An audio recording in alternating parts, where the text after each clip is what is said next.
अस्सलाम वालेकुम व्यूवर्स। ये मेरी सेकंड वीडियो है, part 2 of biological molecules. Part 1 की वीडियो मैंने अपलोड कर दी है।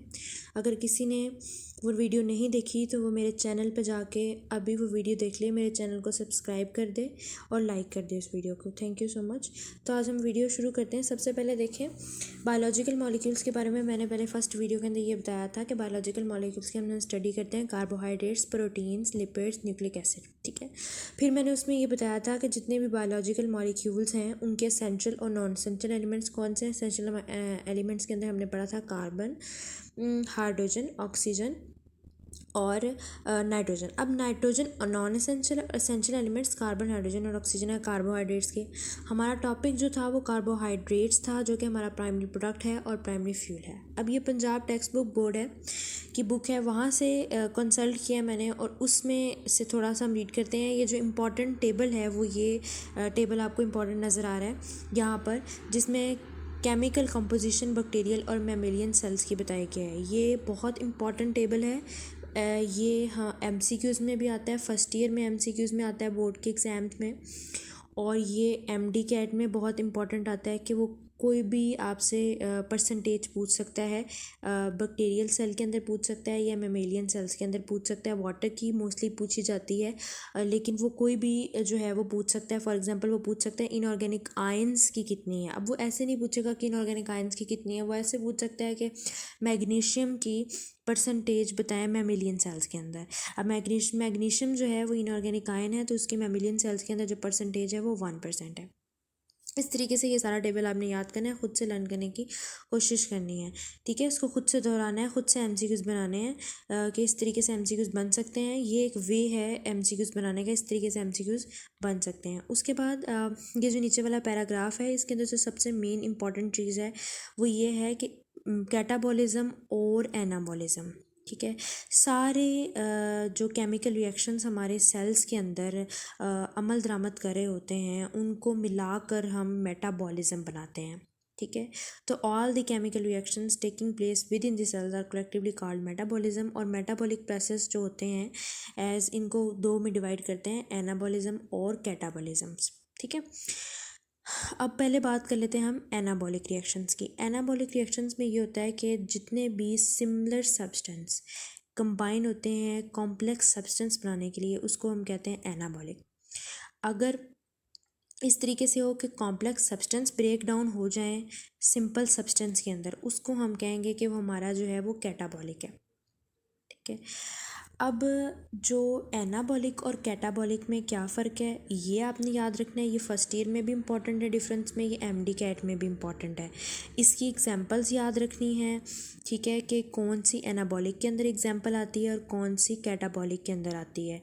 ठीक है, इसमें फोटोसेंसिस आती है और कैटाबॉलिक के अंदर रेस्पिरेशन इसकी एग्जाम्पल आती है। ठीक है, ये आपसे वो एमसीक्यूज़ में पूछ सकता है। फिर interconversion of carbohydrates, proteins and lipids that occur continuously in living cells are example of coordinated catabolic and anabolic activities।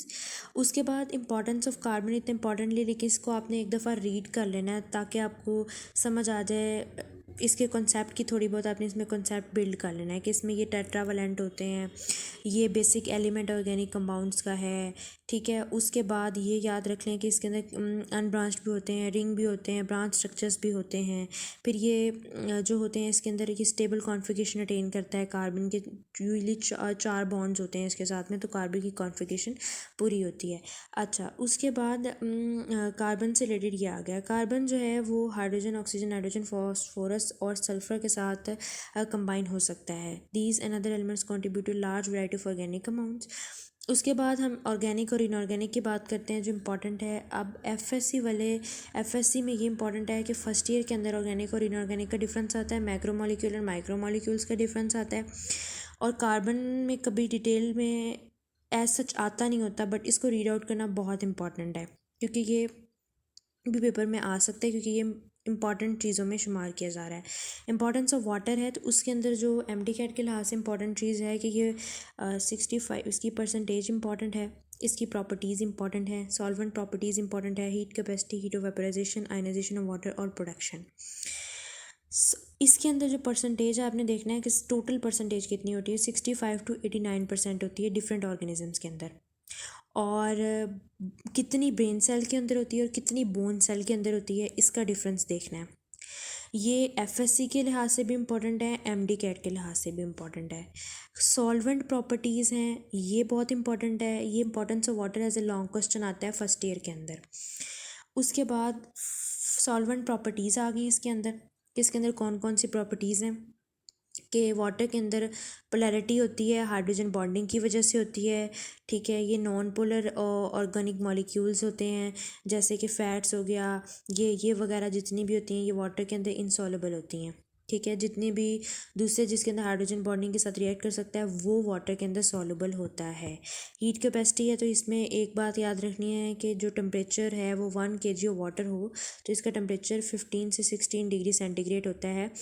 उसके बाद ये हीट कैपेसिटी इंपॉर्टेंट है। Heat of vaporization as a short question भी आ जाता होता है।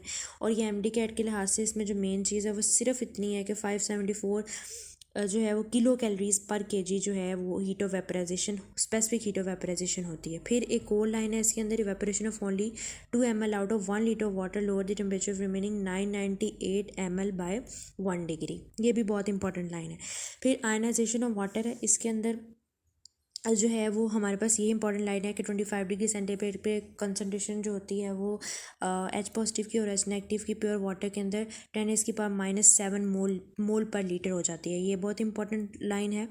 इसके अंदर प्रोडक्शन के अंदर यही वो पूछ सकते हैं कि रबिंग हमारे जो आइस की होती है उसकी प्रोडक्शन कैसे होती है, ये शॉर्ट क्वेश्चन में पूछा जा सकता है। ये बहुत इंपॉर्टेंट शॉर्ट क्वेश्चन भी है और ये एमडी कैट में भी पूछा जा सकता है।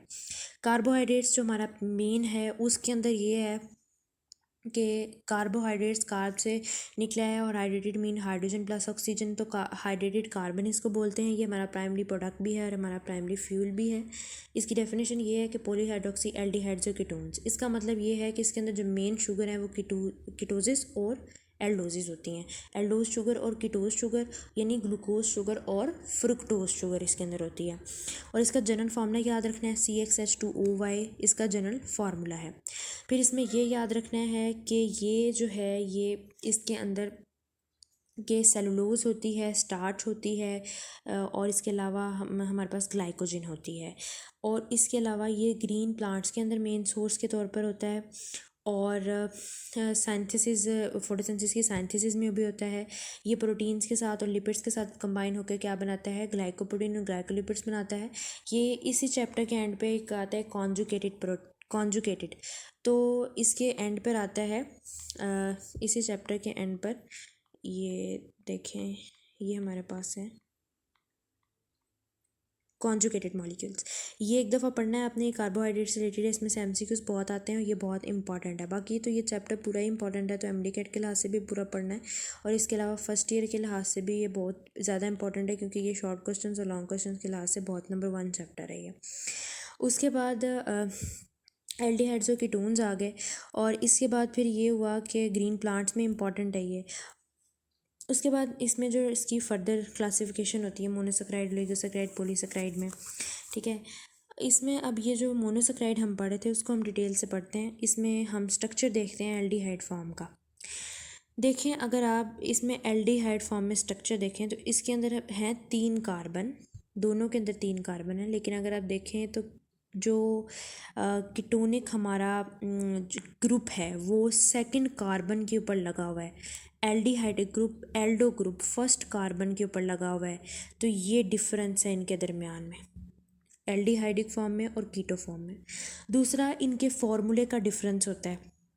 कीटो फॉर्म के अंदर हमारे पास कहीं पर भी आके कोई भी कंपाउंड अल्काइल ग्रुप लग सकता है, दोनों साइड पे कार्बन के, अल्फा कार्बन के दोनों साइड पे। लेकिन एल्डिहाइड में ऐसा नहीं होता। एल्डिहाइड में एक साइड पर एच होता है और एक साइड पे हम अल्काइल ग्रुप कोई भी अटैच करवा सकते हैं। इसी तरह से ट्रायोसिस, टेट्रोसिस, हेक्सोसिस, इसके अंदर इतने कार्बन्स होते हैं। उसके बाद ये राइबोस और ग्लूकोज का स्ट्रक्चर बहुत इंपॉर्टेंट है। अगर आप ये देखें, ये पूरा का पूरा जो स्ट्रक्चर है ये एक ब्रांच फॉर्म एक उन्होंने दिया हुआ है, अनब्रांच फॉर्म में, लीनियर फॉर्म में, और एक है रिंग फॉर्म में। वही जो अनब्रांच और लीनियर फॉर्म में है उसको ही रिंग फॉर्म में इन्होंने दिखाया हुआ है इधर इस डायग्राम में। इसमें सबसे मेन चीज़ ये याद रखने वाली है कि किस कार्बन पर जो है वो ओरिएंटेशन हो रही है, किस कार्बन पर चेंजिंग है और जिसकी वजह से राइबोस के अंदर किस कार्बन पर चेंजिंग है और ग्लूकोज में किस कार्बन पर चेंजिंग है। ठीक है, तो जिसकी वजह से इनका स्ट्रक्चर जो है वो डिफरेंट है। फिर दूसरी ये बात लिखने वाली कि ग्लूकोज जो है वो 6 कार्बन होती है और राइबोज जो होती है वो 5 कार्बन होती है, 5 कंसर्टेड रिंग्स वाली होती है। ठीक है, तो इसलिए इसको बोलते हैं, जैसे कि इसको बोलते हैं राइबोफोर्नोस और उसको बोलते हैं ग्लूकोपायरानोस। ठीक है, फिर इसके अंदर जो मेन बात है ये आपने स्ट्रक्चर याद रखना है, फिर इसके अंदर इसकी परसेंटेज ग्लूकोज की याद रखनी है, इसके फंक्शंस याद रखने हैं, इसका ये रिएक्शन याद रखना है। ये सारा FSC पार्ट 1 के लिए भी इंपॉर्टेंट है, ये MD कैट के लिए भी इंपॉर्टेंट है। ओलिगोसेक्राइड बहुत इंपॉर्टेंट है, लॉन्ग क्वेश्चन में पूछा जा सकता है, शॉर्ट क्वेश्चन में पूछा जा सकता है, MD कैट में पूछा जा सकता है। बॉन्ड कैसे बना, कहाँ बना, किस कार्बन के ऊपर बना, ठीक है ये, और कितने मोनोसेक्राइड इन्वॉल्व हुए, कितना लिंकेज बना। डाइसेक्राइड का 1-2 ग्लाइकोसिडिक लिंकेज बनता है ये। दूसरी बात, सुक्रोज, माल्टोज और लैक्टोज, इनका डिफरेंस। अब लैक्टोज और माल्टोज ये होते हैं रिड्यूसिंग शुगर, सुक्रोज होता है नॉन रिड्यूसिंग शुगर। वजह यह है कि सुक्रोज के अंदर फ्री एल्डिहाइड और कीटो ग्रुप नहीं होता, जबकि जो दूसरा हमारा है माल्टोस और लैक्टोस उसके अंदर फ्री एल्डिहाइड और कीटो ग्रुप होता है। इसकी वजह से वो रिड्यूसिंग शुगर होते हैं, और वो रिड्यूसिंग शुगर नहीं होता, सुक्रोज नॉन रिड्यूसिंग शुगर होता है। अगर आप सुक्रोज की एग्जांपल लें तो उसके अंदर शुगर केन है, ठीक है, क्योंकि वो ग्लूकोज और फ्रुक्टोज से मिलके बना होता है। उसकी लिंकेज होती है 1-2 ग्लाइकोसिडिक लिंकेज, जो इस डायग्राम के अंदर है। ये ग्लाइकोसिडिक बॉन्ड बना रहा है, ये ग्लाइकोसिडिक बॉन्ड बना रहा है, और ये सुक्रोज है, 2 मोनोसेक्राइड मिलके ग्लूकोज प्लस फ्रुक्टोज। अगर ग्लूकोज प्लस ग्लैक्टोज आ जाए तो ये होगा लैक्टोज, ठीक है। और अगर ग्लूकोज प्लस ग्लूकोज आ जाए इस स्ट्रक्चर के अंदर तो फिर ये माल्टोस होगा। फिर डिफरेंस देखें, इसके अंदर 1-2 ग्लाइकोसिडिक लिंकेज है, अगर माल्टोस है ग्लूकोज प्लस ग्लूकोज है तो 1-4 ग्लाइकोसिडिक लिंकेज होगी। अगर सुक्रोज है तो फिर ग्लूकोज प्लस फ्रुक्टोज होगा, अगर लैक्टोज है तो ग्लैक्टोज प्लस ग्लूकोज होगा और 1-4 ग्लाइकोसिडिक लिंकेज ही होगी, जो कि माल्टोज की भी थी। अब ओलिगोसेक्राइड को हम डाइसेक्राइड भी कहते हैं, लेकिन इसको डाइसेक्राइड कहते हैं कि 2 शुगर होती हैं इसके, ऐसा नहीं है। ये डाइसेक्राइड, ट्राइसेक्राइड, टेट्रासेक्राइड ये इसकी टाइप्स हैं, जिसके अंदर 2 मोनोसेक्राइड इन्वॉल्व होते हैं, 3 मोनोसेक्राइड होते हैं, 4 मोनोसेक्राइड हो सकते हैं। इनकी स्ट्रक्चर्स बहुत इंपॉर्टेंट है, रिड्यूसिंग और नॉन रिड्यूसिंग बहुत इंपॉर्टेंट है, कि अगर शुगर हमारी पॉजिटिव टेस्ट दे, अगर ये इसके अंदर फ्री एल्डिहाइड और कीटो ग्रुप हो तो वो रिड्यूसिंग शुगर है। अब पॉजिटिव रिजल्ट कौन से, कोई भी टेस्ट करवाएं, फेलिंग टेस्ट करवाएं, बेंडिंग टेस्ट करवाएं, वो पॉजिटिव आ जाए तो इसका मतलब वो रिड्यूसिंग शुगर है। तो इसके अंदर मेन बात ये है। फिर इसके अंदर जो है वो स्टार्च, ग्लाइकोजन, सेलुलोज ये बहुत इंपॉर्टेंट है, इसका स्ट्रक्चर, बहुत सब चीज़ें इसमें याद करनी है। इसके ऊपर भी एक डिटेल वीडियो बनेगी हर टॉपिक के ऊपर, लेकिन ये सिर्फ इंपॉर्टेंट मार्किंग्स हैं जो MD कैट के लिए और FSC पार्ट 1 के लिए बहुत इंपॉर्टेंट है। लिपिड्स जो है ये लॉन्ग क्वेश्चन है, और इसमें लॉन्ग क्वेश्चन में पार्ट फर्स्ट में acyl glycerol most important long question है, ठीक है। अब आप इसका देखें रिएक्शन। अब ये जो पूरा एक रिएक्शन है ये बहुत ज़्यादा इंपॉर्टेंट रिएक्शन है, अल्कोहल और acidic acid. Most important line जो आपको नीचे नज़र आ रही है वो है कि H और OH कंबाइन होते हैं वाटर मॉलिक्यूल। OH कहाँ से रिलीज़ होता है और H कहाँ से रिलीज़ होता है, ये बहुत इंपॉर्टेंट है MD कैट के लिए। रिएक्शन कैसे बनता है, कौन सी 2 जो है वो चीज़ें मिलें तो ईस्टर बनाता है, ये बहुत इंपॉर्टेंट है, ठीक है। फिर इसके अलावा ये बहुत इंपॉर्टेंट है कि ट्राइग्लिसराइड्स को हम न्यूट्रल लिपिड्स भी कहते हैं, ये बहुत और मोस्ट इंपॉर्टेंट इसके अंदर बात है। फिर नीचे आ जाती है इसकी डायग्राम, अगर आप देखें तो ये 3 फैटी एसिड्स प्लस ग्लिसरॉल मिलता है और ट्राई असाइल ग्लिसरॉल बनाता है, 3 मॉलिक्यूल इसमें से आउट होते हैं। इसके बाद इसमें ये स्ट्रक्चर बहुत इंपॉर्टेंट है, एसिटिक एसिड, ब्यूटारिक एसिड, इसके सारा आपको याद होना चाहिए, हिफज कर लें इसको, तो बहुत इंपॉर्टेंट है हिफज करना है कि कितने कार्बन होते हैं पाल्मेटिक एसिड में, ऑलिक एसिड में, और ऑलिक एसिड के किस कार्बन के ऊपर जो है वो डबल बॉन्ड बनता है। हमारे इसमें सारों में इस तरीके से पूछ सकते हैं, सिर्फ इसमें एक ही बॉन्ड डबल बॉन्ड होता है वो होता है हमारे पास ओलिक एसिड के अंदर। ठीक है, ओलिक एसिड में कहाँ पर ये डबल बॉन्ड बनता है, तो ये देखें 10 और 9 कार्बन के ऊपर डबल बॉन्ड बन रहा है, तो इसका पता होना चाहिए। ऑयल्स, फैट्स, इन सब का सैचुरेटेड अनसैचुरेटेड में डिफरेंस बहुत आता है। वैक्सेस बहुत इंपॉर्टेंट है, फॉस्फोलिपिड्स बहुत इंपॉर्टेंट है। वैक्सेस हमारी कवरिंग करता है, आउटर कवरिंग। इंसेक्ट के अंदर हमारे पास होती है एक्सोस्केलेटन। ठीक है, एक्सोस्केलेटन के अंदर होता है बेसिकली वैक्सेस। अब वैक्सेस कैसे होता है, अब ये बाज़ दफ़ा ऐसे होता है कि हम किसी इंसेक्ट के ऊपर हमारा पाँव आ जाए तो एक मतलब आवाज़ सी आती है कड़क करके, तो वो आवाज़ इसलिए आती है कि उसके अंदर होती है लिंकेज होती है। अब लिंकेज क्या होती है, ऊपर वाली कवरिंग। अब जैसे कि कोई भी, हमने ये पढ़ा था ऊपर